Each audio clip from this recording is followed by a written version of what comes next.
a game changer, an event, idea, or procedure that affects a significant shift in the current manner of doing or thinking about something. Ladies and gentlemen, welcome to the Game Changer Podcast.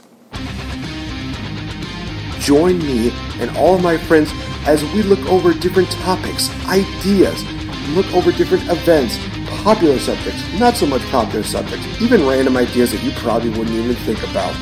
As we dive into these things, give our perspectives as well as give our opinions about these perspectives, we give you guys something a little bit more to think about. Why? Because we believe in changing the game. Why? Simple.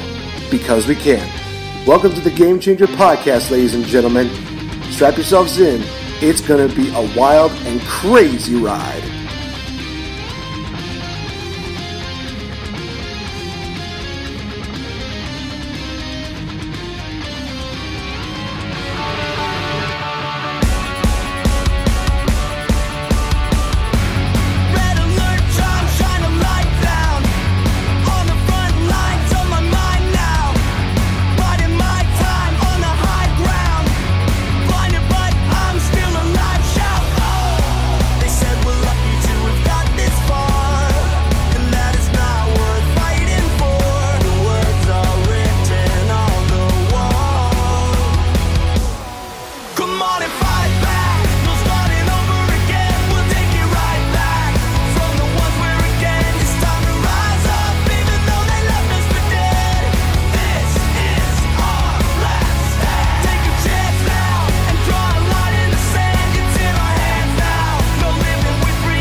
We certainly are taking a little bit of a chance with this episode. Not exactly the typical episode you would expect, but I think it's going to be a fun and entertaining episode nonetheless. Welcome to the Game Changer Podcast, ladies and gentlemen. I am NateFNGreat, being joined here, as always, by the lovely and very talented VicTori Belle. Hello. How are you, dear? I'm good. How are you doing? I'm doing pretty good, and I'm getting crazy messages as we're recording this because our friends over at the WrestleAddict Radio Deal King's Ring podcast episode just dropped, and apparently it's the funniest episode they've ever done. Although, for viewers, if you ever listen into the last episode, I think that's going to be a little bit hard to top, but we'll see. But we're not here to talk about wrestling. We're here to talk about something kind of interesting. So, one thing that VicTori Belle and I have a passion for is indeed the acting aspect, whether it's watching movies, television series, performances. We've talked about them many times. I mean, we're excited to see so many different things that are coming out this year. On top of them are going to be Stranger Things for both of us. For me, I'm looking forward to seeing Glow. We're looking forward definitely to seeing all the other great Marvel and somewhat DC stuff that's going to be coming out this year. Although, honestly, the whole Joker movie is looking better and better the more I watch the trailers. You also got Spider-Man Far From Home in theaters and movies coming out soon. I have a performance for A Midnight Summer's Dream coming out August 3rd that weekend, so definitely if you live in the Wausau area, check that out, and I'll have more information posted up on our Facebook fan page, which you haven't already. Give us a like, give us a comment, let us know what you guys think, and what you think is a game changer in the world today. So, we thought that it would be kind of cool to pick out 5 different roles that we could see each other playing, whether it is in movies, whether it is in TV series, whether it is in theater. So this is going to be kind of interesting to see how we do. And we'll definitely give our thoughts and, opinions on this, whether we kind of fit the role, whether we think, we could probably see it, but not fully, or just flat out, no, it could definitely not. So I'm kind of very interested in seeing, and I think that it's only fair that we start off with the lovely VicTori Belle, because I am kind of eager to hear what she has to say, who she kind of picked out that she thinks that I would play an excellent role at, and as to why. So, VicTori Belle, take it away. The floor is yours. Okay, well, I will start with one that we got to go see together. So I decided to pick a role from Fighting for the Family, and I actually picked the brother role, like her brother in it, who was one of her fighting partners and one of the best supporters, and almost like probably the drive of, I forget, you'll know the female's name and everything, but But Fighting for the Family was about, a family of in England that was obsessed, I'm going to go with WWE wrestling. And their two kids wanted to try to, take on the legacy of their parents and go overseas to the United States and become a famous wrestler. Do you mind telling us who the woman is in this, the main girl?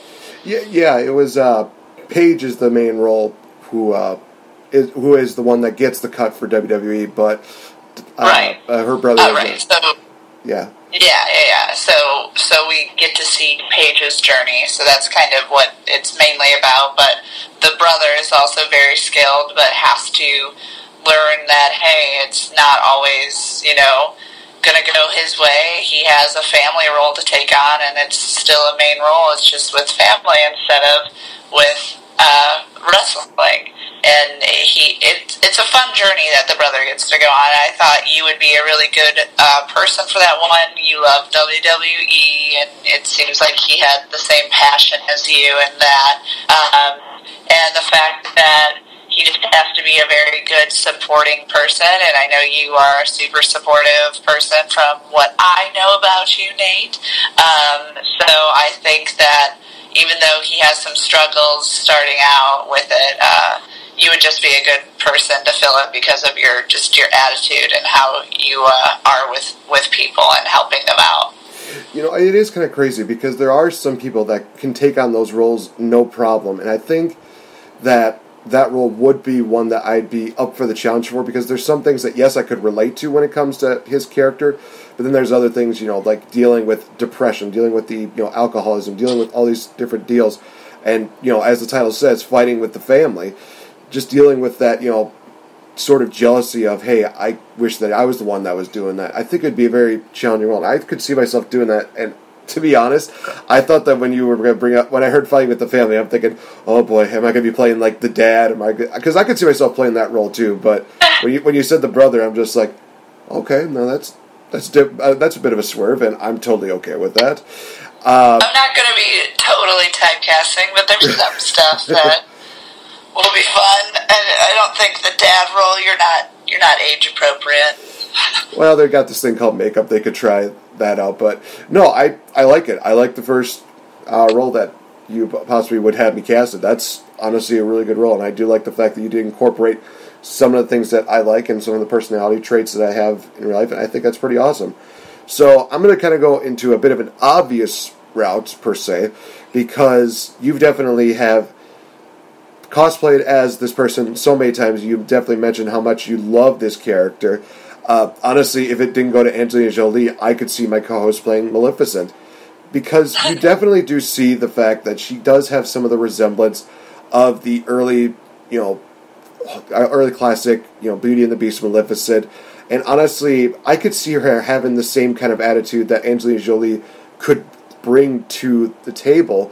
It's just one of those roles that I definitely see her definitely taking out, and I'm actually going to take it a step farther and say that she doesn't go down the Angelina Jolie role. I could see my co-host actually going down the original role, where she is kind of this, vindicative and kind of vengeful person, where she basically is trying to thwart, the fact that true love is a part of this and blah, blah, blah, everything like that. I could see her going down that role and just giving the Maleficent character a, live action feel to it, but also just, I kind of really want to see this. I would love to hear that line that the original Maleficent has, where she says, like, now you will have to deal with me and all the powers of hell, and she just turns into a dragon. I just would love to legitimately see that. I really hate the fact that we don't get to see that in the Maleficent live action deal, but it's still one of those things where it's like, hey, it definitely does a bit of a better job than the original Beauty and the Beast. At least it gives some character development. But that being said, again, if we go into a live-action deal where it's kind of going in the realm of the original Maleficent instead of this newer one that we're going into and really excited for the sequel. I mean, my God, a Maleficent sequel? Are you kidding me? Never would I have thought that I would be excited for that until I saw the trailer. But yeah, that's kind of a role I definitely see you do it. And like I said, you've cosplayed her so many times. It would be kind of an interesting idea just to see you kind of not only, live up to that cosplay, but also bring that attitude to the big screen. Awesome. No, yeah, that would be great. If Angelina Jolie ever wants to pass the torch, I'm right here. But no, I think doing any type of character like that, with the striking features that I'm good with the makeup for. I'm not gonna say that I just have those, but when you put on the makeup, my face really molds well with that. So yeah, I think I could definitely be an evil fairy. I'm not the evil fairy godmother because she wasn't a godmother, but definitely evil fairy in general. So I could see myself doing that, and it would be really fun. I would love to be Maleficent. Are you kidding? That would be so fun. That's why I said it's an obvious pick, but it's still one of those things where it's I could see her doing it. It's absolutely awesome. But by all means, continue. Awesome. So I kind of did more of a throwback, which who knows, they might bring this back. And if they did, then you could possibly, be the role. I was thinking of different actors who I could see resemble you, and one of the guys that I thought had a lot of the same attitudes that you did, and it's funny, I kind of jumped around because people would be in movies that I've already picked for you, and I was like, oh, yeah, he's pretty good.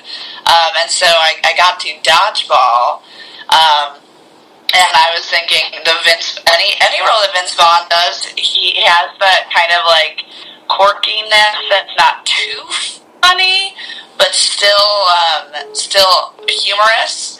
But he's also real and always pretty kind. So I was thinking that the Vince Vaughn character in Dodgeball would be really great, which he kind of runs the average Joe gym, trying to make everybody have a good time at the gym, and we have the team Cobras trying to overtake his gym and buy his gym out. Everybody knows what Dodgeball's all about. And kind of Vince Vaughn has to rally the troops and try to train them of how to be good at dodgeball. And it's hilarious, but it also, brings a good message to the table. You don't have to have this look about you to be strong and worth it, and he gets the girl in the end and stuff like that. So I think that throwing some comedic roles in there, I definitely have a few comedic roles for you in mind. But I think the Dodgeball character Vince Vaughn brings to the table would be a good role for you. Again, this is another one of those situations where you said the movie title, I thought you were going in a different direction. I would have thought that you would have had me go with the Ben Stiller character, which I could almost see myself doing almost bit for bit, but I think that'd be another challenging role to do the Vince Vaughn character. Like you said, he kind of does have these deals where he's very sarcastic about a lot of things that he does. He definitely has this tone where, he's not trying to be funny, but somehow he is really funny. Just him, I think, the scene where he meets up with Patches O'Houlihan, it's still one of the funniest scenes because, of course, Patches is just being a complete nut job, and Vince Vaughn has to play this character okay, I'm going to go now, so just... Yeah.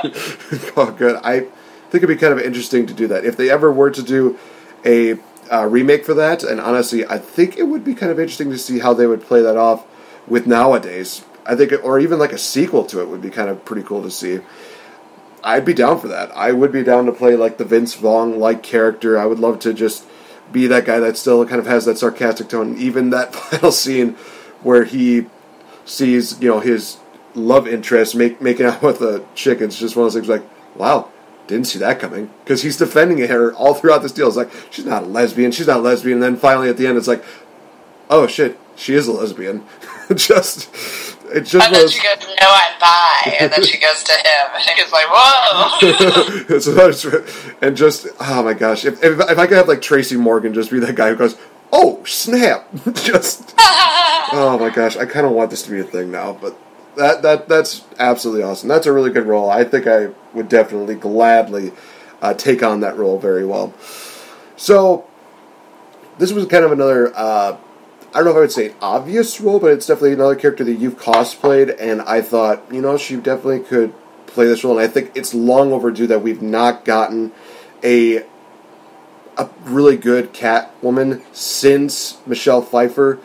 I think that my co-host could definitely play that role of Catwoman. You look at how she works. She's definitely kind of action-filled, but she's also seductive. She can be very soft, but she can also be a hard-ass. She can be all these different characters, and she just plays it off so well. And knowing my co-host for so many years, I could definitely tell that she could play that role. And I originally was thinking maybe she would be a good Black Widow, but there was like, no, she's more in favor of DC. I think that she would fit the Catwoman role a lot more than that. I could see her playing the role of Selena, where she is just, being the coy and very just manipulative character.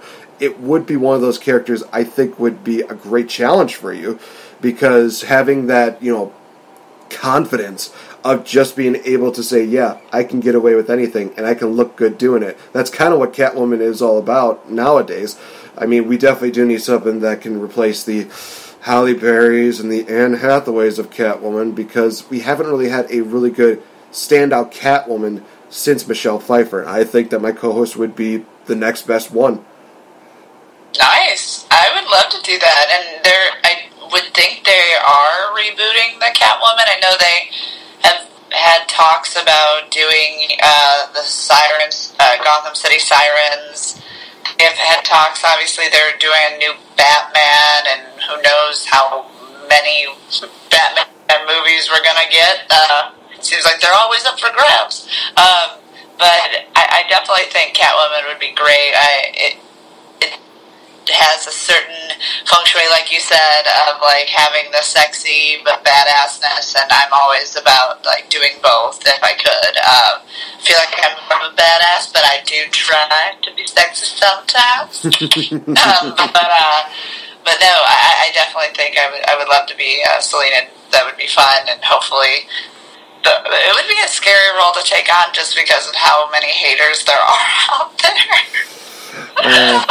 Just because, like we said, I mean, the poor people who have taken on these superhero roles and have been like just demolished for it. Like it would be pretty harsh. But hey, whatever. You can't please everyone. You know what? They just gotta live out of the status quo and essentially accept something different. Which I guess I should probably say that about me accepting Robert Pattinson as the new Batman. I'll give him a chance. I will definitely give him a chance. I'm sure a lot of people are still on the fact like, no, he's this sucky guy from Twilight and he's done nothing. It's like, he has good movies. It's just they're not talked about as much as Twilight, sadly. So definitely look out his good stuff before really just divulging and just focusing on the, I don't want to say bad, but I want to say kind of the dumpster reekness that was Twilight. But that's, again, another story for another time. So, Victory Bell, what else you got for me? Cool. So let's jump from a comedy kind of to more of a very dramatic role. So I don't think you watched Game of Thrones, but one of the characters in that is named Sam, and John Bradley plays this role. And Sam is one of the men of the Night Watch who has been there. He's kind of more of a studious book nerd type of guy, and he's a bigger fella, but he has the biggest heart, and he's like, he meets Jon Snow, and him and Jon automatically kick it off, and Jon kind of takes Sam under his wing and wanting to be his best friend, and kind of protect him because he's been getting beat up just because he's a bigger dude who's not interested in fighting. He's interested in learning and using his words as his weapon. And so we get to see this character of Sam have to deal with things that no one else had to deal with.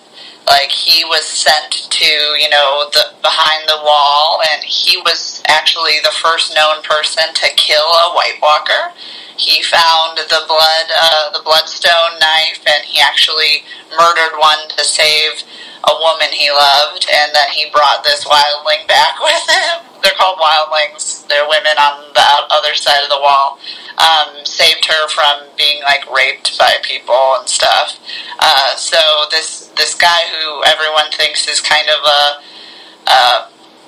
what's the right terminology? I was going to use a word that's not the right terminology. They think he's kind of a weak link, but he comes back and he's the only guy who's ever murdered a White Walker and knows the information on how to do it. So he turns out to be one of the main characters of Game of Thrones. Like, he knows things. They're sending him to the main library to learn and research, and he turns out in the end to be the Master of Whispers for the whole kingdom, which is a huge role, like an awesome thing to take on. But yeah, Samwell Tarly is one of the characters that starts out kind of weak looking, and he's funny, but he's just a very caring person that the main character, Jon Snow, feels like, wow, I know my brother used to be like this and this, I want to take him on as my friend. And so he evolves his character with Jon Snow being one of the main, that I think everybody in the whole fandom of Game of Thrones all loves Sam. Everybody loves Sam because he just has a good heart and he's smart, never trying to be treacherous with anyone, which is a big deal in Game of Thrones. Everybody was kind of treacherous. And John Bradley played him amazingly, and I think that you could probably play that role just as well. You resemble the guy in some ways, but not in all ways. But Sam in general is just like a good character who wishes to, change the world, and he kind of ends up doing it in the end. You are right that I've never really gotten a chance to watch the Game of Thrones series, but I think I might want to just watch it just to see Sam, not just to see, as I'm sure a lot of people have mentioned, like, oh, the first few have been, not very story-oriented. They've got this going on. They got boobies. They got blood, they got gore, they got blah, blah, blah, they got this going on. But it's one of those things where it's like, okay, I will go through all of that just to kind of see these characters. And, you mentioned the role of Sam and kind of how he does have comedic moments, but he is more of a serious character.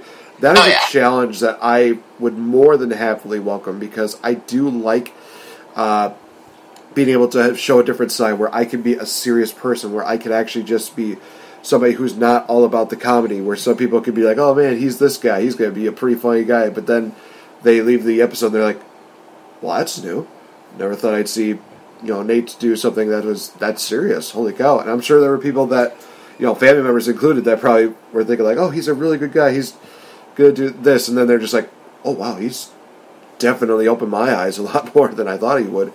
And like you said, he's one of those guys who's there to make a difference, to learn, and to be able to be there to help, whether, it's his clan or whether it's his tribe, whatever he does, he wants to make a difference and help people out. He's not one of those guys that I see being very selfish, except for points where, he does realize he's got to be selfish. So it's kind of one of those things where it's like, okay, he's got a good heart, but he knows when to turn that off. So that's at least a good thing to know, that he's not just the guy who's like, oh, well, I'm always going to do good, I'm always going to do this, and I'm always going to do, the right thing. It's like, he realizes that there are points in life where you have to do what feels wrong, but it is more the right thing than what you think it is. So, yeah, I welcome it. I'm looking forward to, honestly, watching that series now. All right. Nice. All right, so for this next one, this might be a bit of a stretch, but honestly, this is one where I think it would be an ultimate challenge for you, because this definitely brings out kind of the nastiness and kind of like the harshness that you could probably bring. I went into a voice acting role, and the character that I would love to see you voice act is the role of Angelica from Rugrats. Honestly, a lot of people remember she was just the spoiled brat. She was always trying to get her way. She always was very cunning, very manipulative when it came to the babies. And honestly, it's one of those things where it's like going back to when I was doing the backyard wrestling days. Yes, I did that.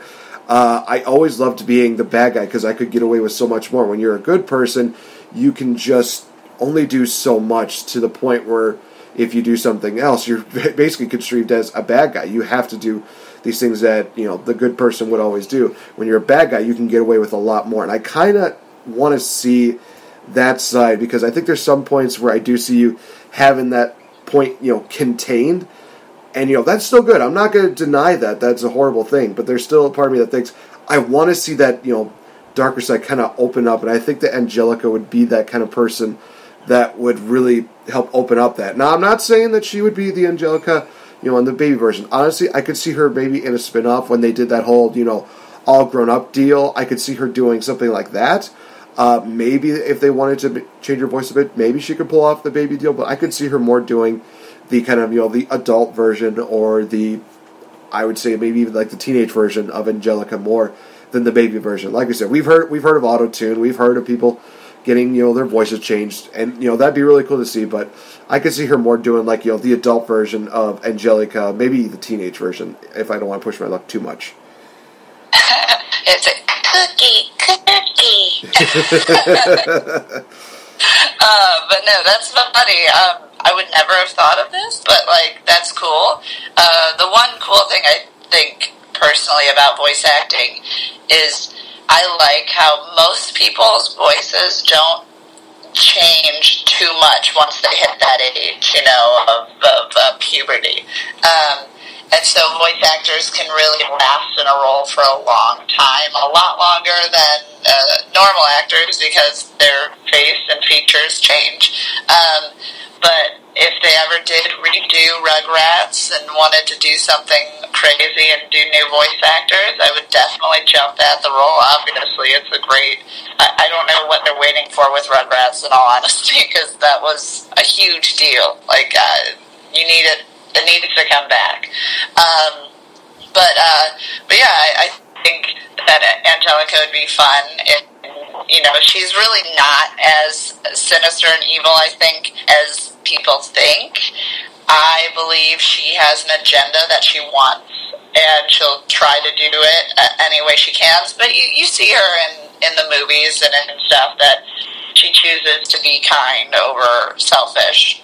In the end, in the beginning, she's like, kind of not the best, because she's trying to just get it done, and then she'll learn something and be like, okay, whatever, but she doesn't want anyone to know that she was nice. So it's always great. I think that role would be fun, and voice acting would be really fun, and that made me kind of change one of my choices. I had a runner-up choice for you, but I was like, I didn't want to do voice acting, and then I'm like, okay, then I have to choose this. Well, I'm definitely glad that I could, bring that up to par. Now I'm kind of curious on what that role is. I do have one runner-up, but it's going to be more of a movie deal. Definitely I'll talk about that before I get into the number 1 or number 5, whatever order we've been going in. We're just kind of doing, like, here and there. I don't think we ever discussed, like, this is number 1, this is number 5. When Victory Bell does it, it's usually 5 going up. For me, it's just like, it goes wherever it goes. So, now I'm kind of curious. Yeah, mine is definitely always 5 and then going to number 1. Well, now I'm very curious. So, what other roles did you possibly have me either trying out for or succeeding in?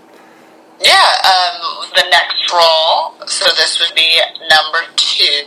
And I switched this out because it was going to just be a runner-up, but this would be a super fun one. I think you would enjoy it.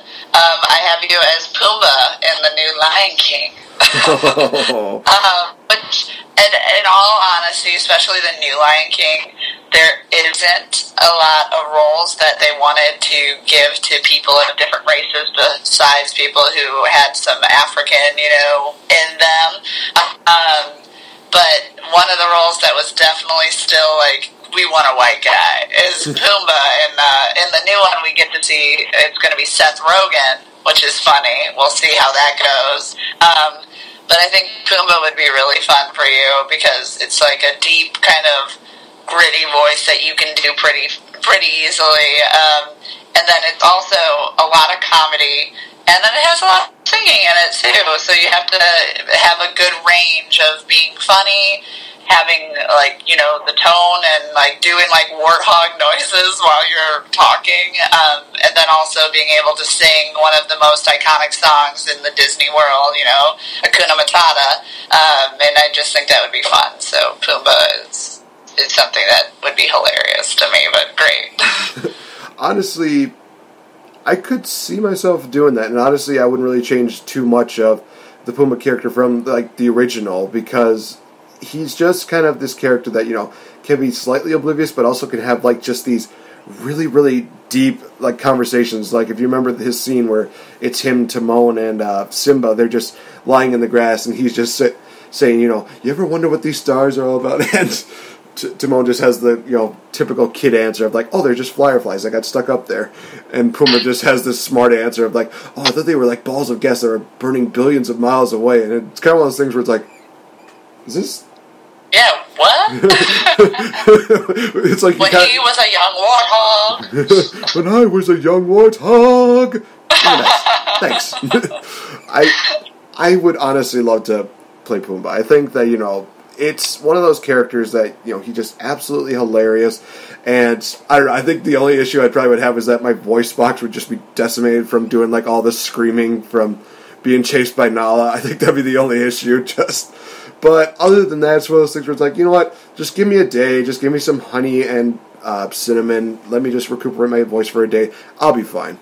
And I'll be back to just, killing it. And then they'll just be like, good, we need you to do more screams. Damn it. Yeah, no, in all honesty, that's something that voice actors have to do all the time. They give people in their contracts how long they can do the voice, especially when people do multiple voices. Like, we know our good friend Seth MacFarlane does. I say good friend, but I just mean, like, he's awesome. He does a bunch of voices on Family Guy. But one of the guys who does a lot of cool voices for Rick and Morty he does Rick and Morty, and I'm blanking on the name. I will get it for us afterwards, but he in his contract says, like, because he wants to do them both at the same time, but he's like, okay, I cannot do it for like 8 hours. Like, we can't have that. Like, my voice will be gone. So we got to bump it out in 3 hours. I'll give you Rick, and then I'm Morty. Like, oh gosh, I'm up here, and then Rick is all the way down here, and it's like, oh gosh, like that would be rough. Right? No, I definitely do agree with you. So thank the Lord that we got contracts that just give us time to at least cool off. So, all right, this is where it's going to get kind of interesting, because now we're going to continue on with another TV series that honestly is a lot of fun. And I actually made this comment on one of your photos on Facebook, and I'll see if you kind of remember this comment that I made. You kind of had that, like, rainbow-ish designer dress, and I actually said, if there was anybody that I could see doing a Jackie Burkhart reboot for That 70s Show, it is definitely this woman here. And I definitely do agree with that. So that is my number 4 pick, I guess you could say, is Jackie Burkhart for my co-host. You kind of see her in the early stages. She definitely does seem like kind of like the spoiled prima donna. She likes to get her way, and she also is like the lovey-dovey interest for Michael Kelso. And you kind of see her character just evolve into somebody who, thinks she knows what she wants to knowing what she wants. And I think that, again, it's one of those situations where I could see my co-host doing that very well. And honestly, to back up my case for this, definitely check out Notebook Entertainment's The Deadersons. You'll definitely see my co-host play a role of Stacy Slaughters, am I not mistaken? Is that the name? Stacy Slaughter, yeah.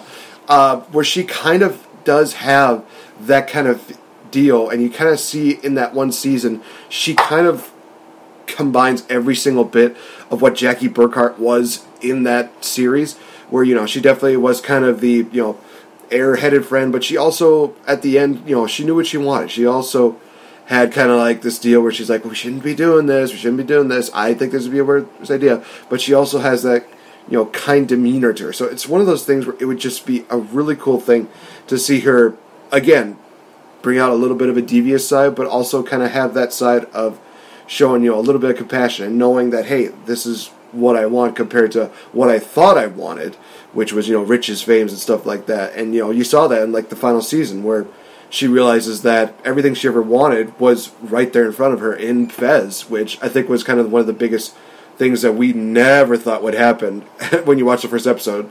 You kind of look at this and you kind of like, okay, this, these two people are set up together, these are set up together, and you never would have guessed that, oh yeah, Fez and Jackie are going to get together at the end. No, you never would have guessed that.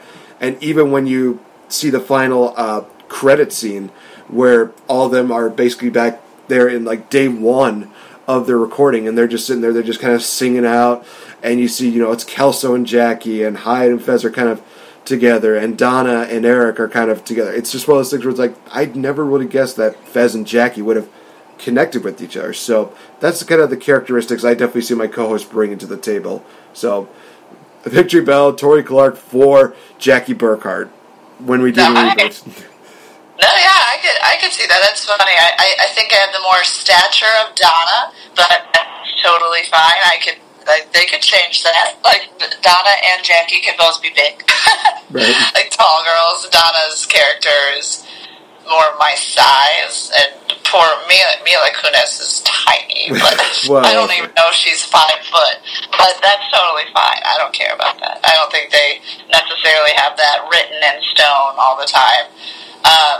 But no, that would be really fun. I'm all about sitcoms, and multi-camera sitcoms are what I hear to be one of the best shows to be on, because it's really quick to film. You got a live studio audience, so you only got a certain amount of time to do it, and that would be really fun. Yeah. So, all right, so we are just narrowing down to the last 2. So, Victory Bell, what is your final one? And I'd also believe that you had some runner-ups, if I'm not mistaken. Yeah, I do. So do you want the last one, and then we'll switch off, and here's our runners-ups, and here's your runner-ups, or? Let's do the runner-ups first, and then we'll get into the final one. Perfect. So, for my runner-ups, I have John C. Reilly's role in Chicago. So he's Mr. Cellophane, a.k.a. Roxy Hart's husband, who will love her forever, and she always is trying to take advantage of him and his kindness, and that's why, the song Mr. Cellophane, you're familiar, right? Yeah, I'm familiar with that. Oh, yeah, great song, very fun, very catchy. But that would be probably, I would say, a Broadway role, not another remake of Chicago, but just theatrical role would be fun. And then I also kind of brought up the Here Comes the Boom Kevin James character. I don't know if you've ever seen Here Comes the Boom. Oh, I think Have you? I think I've heard of it. It's kind of about a guy who used to do MMA fighting, which that's Kevin James' character, and now he's trying to, he's a teacher at a school, and the school is failing, and they need money, so he goes back into the ring to try to fight again to make money for the school, it's a cute role. It's kind of funny. Not the best movie ever, but I think that it had a good outcome, and I was just thinking of wrestling and fighting type of movies for you, just because you're so into all of that. And Here Comes the Boom came up, and I was like, okay, I could see that. And Kevin James's character is, people look down on him at first. They're like, how could this guy do this? You gotta be kidding me. And then he turns out to be epic in it. So it was really cool. I think it was really fun for him, and really fun watching it. So I think that was definitely a runner-up that was going to be there. So Chicago and Here Comes the Boom were runner-ups. All right, nice. So for my runner-ups, I had Lara Croft from the Tomb Raider series. I just really think that you could definitely be one of those characters that could definitely bring up the badassery to it. Plus, let's face it, I think that would also be a really awesome cosplay. Trust me, it's one of those things where it's like, okay, that'd be kind of badass, but at the same time, that would look pretty sexy. And the other one I have is a lot of the female roles for the James Bond movies, because honestly, other than James Bond, you definitely do remember a lot of the women that were involved in that. And, some of them were pretty high impact. A lot of them definitely had some action deals, but then there were others that were there that definitely were indeed the eye candy and had some of actually the better monologues in the movies. They weren't just, there, and they didn't have just the deals where it's just like, oh, I'm hot, let's have sex. No, they actually had an interesting story to each of them. So honestly, I think it'd be kind of cool to see that, you bring that to the big screen. That's just me, though. So those are my runner-ups, were basically James Bond. I don't want to call them mistresses. We'll just say, female-rolled, empowered James Bond characters, and also Lara Croft from Tomb Raider. Nice. Yeah, I could definitely see that. That would be fun. fun. I also was kind of like thrown off by the new Tomb Raider just because they chose someone who is so tiny. Again, I'm not trying to be rude to tiny actresses, but she's a pretty good badass, the new one. I saw her in Agent from U.N.C.L.E. too, and she does a lot of cool stunt moves, but it throws you off when like they have this awesome like kick-ass like woman, and you see she's like 4 foot, and you're like, how they just pick her up and throw her off the cliff? Basically. But like, whoa, no. But no, I think that would be really fun, and obviously the James Bond movies are epic, and just being a part of that franchise would be really cool. So, good choices. Yeah. All right. So, Victory Bell, what is the number one role that you could see me portraying, whether it's a movie, theater, or TV series? So I decided to go with theater, and I thought you would love this, that I picked this for you. I thought in the theater, they have 2 different roles for the Beast, and so I thought for Beauty and the Beast, you would do a great Beast role, especially like the singing. I know you know the songs already and stuff like that, but just being that character, putting you in the costume, you already got the scruff going there.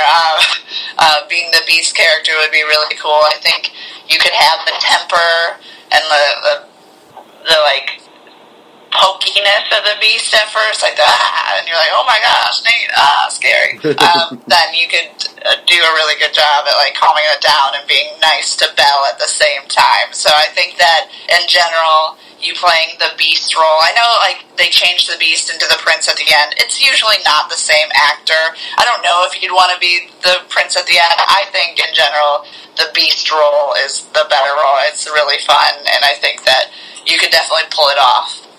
Yeah, honestly, I'd be all down for that. Like you said, I do listen to a lot of the theatrical performances, so I know a lot of the songs that are going in there. I might... There's a part of me that would love to just, go into the Broadway deal, and I would actually say, hey, I will do this, but can we somehow squeeze in Evermore into this theater production? Because I think that that's honestly a standout song. And if they're all for it, they'll be like, oh, yeah, definitely. I think that's actually a really great idea.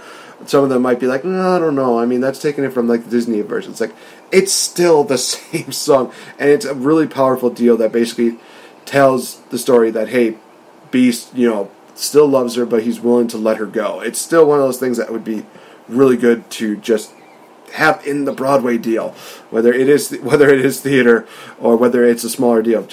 I think I would love to just do that. I think if ever I do get into that role of Beast, I will actually ask, can we squeeze this song into that? If they say yes, I'll be like, yes! It's going to be awesome. And in all honesty, I will definitely pay for your first flight ticket over to here just so you can see that. Even if it's just for one show. Just so you can say, that would be awesome. Yes, we did. I would love to. That would be great. And, I thought that would be one you would like. And I was like, I could definitely see him on this role, especially the theatrical version. Theater version. Sorry, theatrical means like in the big screen. I'm like, no, I could see you playing the role on theater. Theater's your thing, so. Right. All right, so I guess we can go into, maybe this is my number one. So, yeah. So the number one role that I could definitely see my co-host Victory Bell playing in theater, in movies, or in TV series is Anastasia Steele, 50 Shades of Grey. I'm kidding. I'm totally kidding. I am totally kidding. I had to throw a swerve in there. No, seriously. That was funny. You definitely, I was like, what? Oh, that's funny. You got me. Even though I could see you doing a better job than Dakota Johnson, that being said, we're moving on from that. Honestly, I think we kind of went into the same realm. I did go with Belle from Beauty and the Beast. No way. And honestly, I'm going to say this, you guys. I could see her doing more of like the original deal than the Disney one, but I could see her doing both. So let me explain. In the original, we definitely do see a lot of what happens in the Disney movie, except for the fact that we do actually see a little bit more of a connection, and we do see a little more of, like, I guess you could say, the magicalness that Beauty and the Beast would have in the Disney film. And it's actually more of a serious role. You don't really hear that much in the way of singing. You don't hear a lot of the dance numbers. It's just more focused on the characters of Beauty and the Beast. And honestly, in this one, they don't even give it a chance to even call her Belle. They call her Rose, actually, which honestly is kind of a nice change-up. I'm not going to say that, it's the best change-up, but, to be either called Beauty or Rose, I think that's a fair deal. Again, it's a more serious role that I think that my co-host could definitely pull off, and you definitely do see just everything that goes into this. You see the conversations with the Beast that she has with him. We see more interesting situations where we don't usually see, the characters like Lumiere. We see, all of the... They're actually changed into, like, cursed creatures. They're not turned into, like, furniture and stuff like that. They're actually cursed with the, prince. So it's kind of one of those things I could definitely see. And honestly, if she wanted to, I could see her also doing the Belle role, the Disney role. Honestly, I would definitely say that, the original Belle, she's in a class of her own. Compared to Emma Watson, I could probably see her doing a little bit of a better job than Emma Watson. Not that I'm saying that I hate her. Emma Watson, you're amazing. Shout out to you. You're awesome. But I just still think that, that my co-host could definitely bring more emotion to that role. Because you definitely notice that there are some points where Emma Watson, she definitely does have that face of just, stone cold face. Where you can kind of see she has some reaction to it. But then there's other times where it's just like, no emotion, no reaction. We love the live action reanimation. We're not denying it. But we are admitting that it does have the flaws. And I think one of them was the fact that she doesn't always show her emotions that much. She's too focused on being that, strong, independent deal than bringing that, Belle character in the original to life. So that's where I think that you would definitely have the advantage on Emma Watson, because you could definitely bring that emotion to that role in the live action deal. Awesome. No, that would be great. I think that, again, I'm going to go with, body type. I think that if they brought out the more stronger version of Belle, the less of, she's just a book nerd and all this, but the more, Belle archetype that is she can do everything for herself, and she does do everything for herself, that's one of the archetype a lot of the books kind of more strongly resonate with. I think I could play something like that, who she doesn't need no man. That's why Gaston and everyone, she's okay, I'm really not trying to look for that. I'm trying to just do me and have adventures for me. I think I could do more of that Belle than, Belle's a little, damsel-y in distress, and I don't know how much people would resonate with a body type of, mine, which is kind of more Wonder Woman-y, but, obviously, if I got to play Belle, I could stop lifting weights for a little while. And I would, because that would be an amazing role and super fun, and I would probably give it all of my passions and have to go into recovery like Kit Harington did after Game of Thrones, because he was so sad it was over. I'd the same way. I'm I gotta go into recovery now, guys. I'm still Belle. It's still me. But no, it would be really fun. I would love that. I think one of the biggest things that a lot of people didn't like about the live action was the fact that Emma Watson doesn't have the best singing voice, so I would hope that it would be a less Disney version, so that it would be less of a musical, because I could see me doing like Emma Watson, needing a little bit of the auto-tune, but, because I'm not going to say that I have the most beautiful singing voice, because I know some people who can dominate the Belle voice. But yeah, I would love to take on a role that would be more of a book narrative of that, and less of a musical, more of the dramaticness of Beauty and the Beast. But no, that would be awesome. That's hilarious that I picked Beast and you picked Belle. That's funny. It's funny how this works. Great minds think alike, I guess. Alright guys, so we're going to wrap up this edition of the Game Changer Podcast. As I've said before, I'll say it again, check us out on our Facebook fan page, give us a like, give us a comment, and let us know what you think has been the Game Changer of the week or of all time. Definitely check out my co-host on her Facebook fan page, give her some likes, give her some comments, but also be nice about them. And also check us out on Twitter, check check us out on Spreaker.com as well as iHeartRadio, Google Podcasts, SoundCloud, Spotify, as well as on the YouTube, as people like to say, where we can get 1 million hits and make $1 million. That's not how YouTube works, unfortunately, ladies and gentlemen. But, yeah, this has been a really fun episode, and guys, hopefully you enjoyed it. Hopefully, also, just let us know in the comment section, what do you guys think would be perfect roles for both of us, whether it's myself or for Victory Bell? Which roles do you see us playing? Again, it has to be either theater, movie, or TV series. Those are the three categories that you can list us in. I'm sure some people would love to put us in like anime or stuff like that, but unfortunately she would probably have more of an idea which anime feature I would fit in more than I would have for her. Maybe that'll be something we do for like a 5-year episode and I'll watch enough anime by that point, but right now I'm at a disadvantage when it comes to that. So with that being said, for Victory Bell, I've been NateFNGreat. Thank you so much for listening into this, and we'll talk to you guys in the next episode. Bye-bye!